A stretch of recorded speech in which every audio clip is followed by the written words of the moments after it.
와노쿠니의 진입서 때부터 그랬지만 이제 원피스는 오다가 쥐고 있던 원피스 세계관의 어둠과 공백의 100년이 풀려가는 초입부에 있다는 생각이 듭니다. 그리고 원피스 세계의 어두운 이야기들은 현재의 실제 인류가 겪어왔던 잔혹한 역사와 너무도 비슷합니다. 천룡인들이 갓벨리라는 섬에 들어가 그곳에 사는 이들을 쫓아내고 학살하는 것은 현재 자유민주주의를 선도하는 국가인 미국의 가장 어두운 역사, 원주민 학살과 닮아있고, 쿠마처럼 특정한 종족들이 박해받는 것은 눈물 없이 들을 수 없다는 유대인 박해와 닮아있죠. 현재 우리가 살고 있는 그나마 나은 이 세계에는 피비린내 나는 역사가 있었기에 지금 원피스의 세계관도 그나마 나은 세계로 가기 이전에 한 세기를 그리고 있는 것이라 생각하고 있습니다. 그것을 이끌 것은 태양신 니카, 루피가 될 테고 말이죠. 이제 자세한 이야기를 들어가 보면 태양신 니카의 전설을 믿어온 버커니어죠. 이것이 지금 오다가 에그헤드에서 왜 여러 개의 에피소드를 진행했는지 알게 해주는 것 같습니다. 쿠마는 현재 죽은 것이나 다름없으니 쿠마를 대신하여 에그헤드에서 쿠마와 관련된 이들로 하여금 서사를 풀게 하면서 쿠마의 피는 거인족의 피와 관련이 있는 걸 보여주고 다음 에피소드인 엘바프로 이어지는 서사를 쌓아가는 것이죠. 왜 이렇게 이어지냐 하면 거인족의 피를 이은 버커니어족에게 태양신 니카의 전설이 내려져 왔듯이 거인족도 아직 확정은 아니지만 매우 높은 확률로 태양신 니카, 즉 조이보이와 관련이 있기 때문입니다. 첫 번째, 엘바프의 거인들은 전사라는 것. 그렇기 때문에 노예들을 구해주고 웃게 해주는 전사인 니카가 거인족의 확률이 살짝 높아지고, 두 번째, 이무가 바라보고 있는 조이보이의 것으로 보이는 밀짚모자가 사람의 몸체만큼이나 거대하여 거인족의 것으로 보인다는 것. 세 번째, 엘바프의 거인족들은 동지제를 지내며 태양의 죽음과 태양의 부활을 기린다는 것. 현재 원피스 세계관에서 태양은 조이보이, 그리고 루피, 그리고 자유를 뜻하기에 확률이 많이 높아지고, 네 번째는 현재 공백의 100년에 관련된 오하라에 불타 없어질 뻔했던 문서들이 모두 엘바프로 넘어가져서 지켜지고 있다는 것입니다.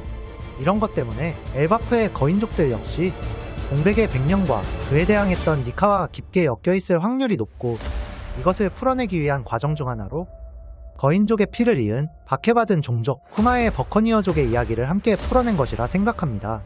그런데 오다는 엘바프로 넘어가기 전 마리조아의 쿠마와 에그헤드를 함께 풀어내면서 또 하나의 에피소드를 같이 진행했는데요. 그것이 바로 현재 생사를 알 수 없는 가포와 아오키지가 있는 하치노스입니다. 하치노스는 검은 수염의 본거지이기에 이것은 검은 수염 에피소드의 서막이라고도 할 수 있는데, 현재 검은 수염은 에그헤드에도 준비해 있습니다.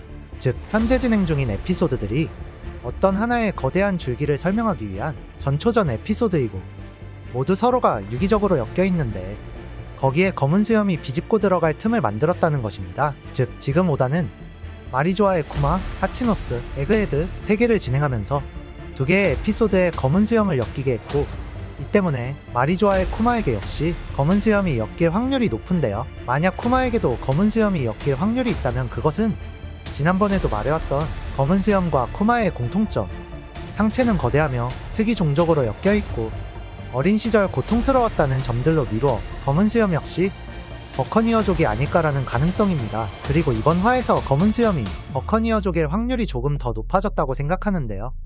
이번 화 마지막에 나온 지니의 모습을 보면 보니의 엄마로 보입니다. 즉, 보니는 쿠마와 지니에게서 나온 친딸일 확률이 매우 높아진 것이고, 이를 통해 보니가 쿠마처럼 똑같이 고통스러운 시절을 겪었으며 똑같이 세계 정부에 붙잡혀 있었고 똑같이 세계 정부에게 이용된 적이 있었다는 것이 버커니어족이었기에 그랬다는 것을 알 수가 있고, 보니가 무형의 나이를 유형화시키는 능력이 아버지의 종족 특수를 이어받아서 만들어진 것이란 걸 알 수 있는데요. 쿠마는 무엇이든 튕겨내는 탱글탱글 열매의 능력으로 고통을 튕겨내고 종족 특수로 형상화시켰습니다. 본인은 나이를 조종하는 능력으로 나이를 줄이고 그 나이를 종족 특수로 형상화시켰습니다. 즉, 이렇게 무언가를 형상화시키는 것이 종족 특수와 악마의 열매의 합작이고, 이전에도 말씀드렸듯이 검은 수염이 버커니어족이라면 악마의 열매를 빼앗는 방법이 설명이 됩니다. 능력자가 죽으면 날아가는 영혼을 무엇이든 빨아들이는 블랙홀, 어둠어둠 열매의 능력으로 빨아들이고 종족 특수로 형상화하여 새로운 악마의 열매를 창조하는 것이라면 검은 수염이 악마의 열매를 빼앗는 과정이 설명이 될 수도 있을 것 같고, 그래서 베가펑크가 쿠마에게 능력에 대하여 실험을 할 때 영혼의 무게를 잴 수 있는가? 이것에 대한 언급을 한 것이 아닐까 생각이 듭니다. 그리고 검은 수염이 버커니어족이 맞다면 버커니어족인 쿠마의 과거가 갓벨리로 이어졌듯이 어쩌면 갓벨리에서 검은 수염에 대한 이야기도 나오지 않을까 생각합니다. 왜냐하면 갓벨리의 스토리는 검은 수염을 언제나 견제해왔던 샹크스의 뿌리를 찾는 에피소드이기도 하기 때문이죠. 샹크스의 나이는 현재 39세, 갓벨리 사건 당시 1살, 티치의 나이는 현재 40세, 갓벨리 사건 당시 2살. 티치가 갓벨리 사건과 엮여있다는 직접적인 연관성은 1도 없고 당시 1살인 샹크스가 어떤 것도 기억할 리 없지만 샹크스와 검은 수염의 악연의 고리에 대한 힌트는 나올 것이라 생각합니다. 그 이유는 갓벨리에서는 루피에게 조이보이의 의지가 전달되었듯이 검은 수염이 강자들을 수집하는 방식부터 본거지부터 배의 이름까지 모두 관련되어 있는 록스가 들이닥쳐 철룡인들을 덮칠 예정이기 때문이죠. 그래서인지 이번 화의 반응 중에서 지백의 재평가다, 지백이 철룡인들을 모두 학살해야만 한다라는 이야기도 많았는데요. 이 반응을 보고 든 생각은 누군가에게는 악랄한 지백도 누군가에게는 조이보이였을 수도 있겠다. 즉 어쩌면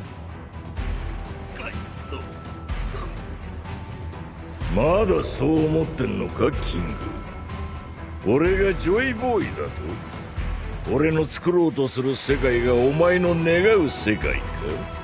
うろろろ！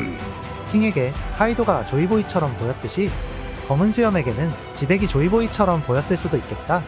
그래서 검은 수염이 지백이 동료를 모으던 방식을 따라하고 지백이 거주하던 섬에 거주하며 배의 이름도 지백의 검으로 지은 것이 아닐까. 즉 검은 수염이 버커니어족이고 그에게도 니카의 전설, 조이보이의 전설이 내려져 왔다면 쿠마가 조이보이인 니카가 되고 싶어 했듯이 검은 수염도 해방의 전사가 되고 싶었던 것은 아닐까? 라는 생각을 해봅니다. 다만 자유로운 해방의 전사인가, 지배하는 해방의 전사인가, 과정이 있어 평화로운 해방의 전사인가, 가차없는 해방의 전사인가의 차이이죠. 그래서 루피와 조이보이 의지의 D가 태양이 뜨는 여명, 던의 D라면 검은 수염과 지백의 D는 던의 반대말인 태양이 지는 더스크, 황혼의 D가 아닐까 생각을 해보며 저는 진짜 오랜만에 원피스를 보면서 눈물이 그렁그렁했는데요. 이번 화에 쿠마가 춤을 추며 해방의 전사, 니카처럼 되고 싶었다는 이야기를 하는 대사가 나옵니다. 저는 이 대사가 쿠마가 자아를 잃고 의식도 없음에도 마리조아로 쳐들어간 이유를 설명해 줄 것이라 생각합니다. 일본 애니의 밈 중에 선체로 죽었다 라는 밈이 있습니다. 예를 들면 귀멸의 칼날의 요리이치가 그랬고 죽지는 않았지만 나루토의 롱리가 그랬고 원피스의 흰수염이 그랬죠. 死んでやがる。立ったまま。 보통 강한 이지가 죽음이라는 것을 넘어섰을 때의 연출을 할 때에 많이 쓰이는데요. 쿠마도 이와 비슷한 결론. 이미 죽었지만 니카처럼 누군가를 구해주고 싶다는 강한 의지가 그의 몸을 움직이고 있는 것이 아닐까 생각을 합니다. 쿠마의 몸은 기계이기에 육체의 한계는 상관이 없으니 말이죠. 베가펑크가 쿠마와 약속하여 프로그래밍했다라는 뭔가 뻔하디 뻔한 이야기는 현재 쿠마의 기괴한 인생과 기이한 행동과 비극적인 과거에 어울리지 않는다는 생각입니다.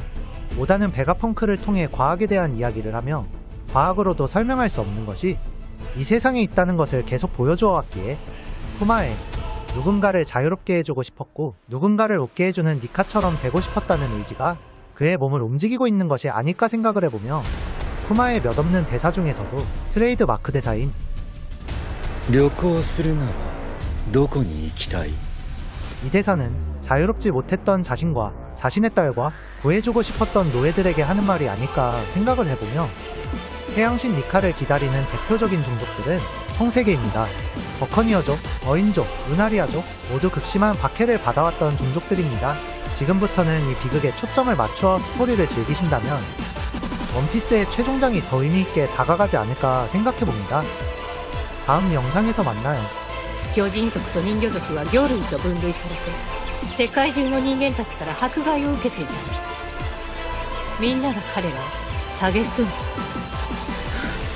あの強い魚人たちは風という力には何者も及ばないわ。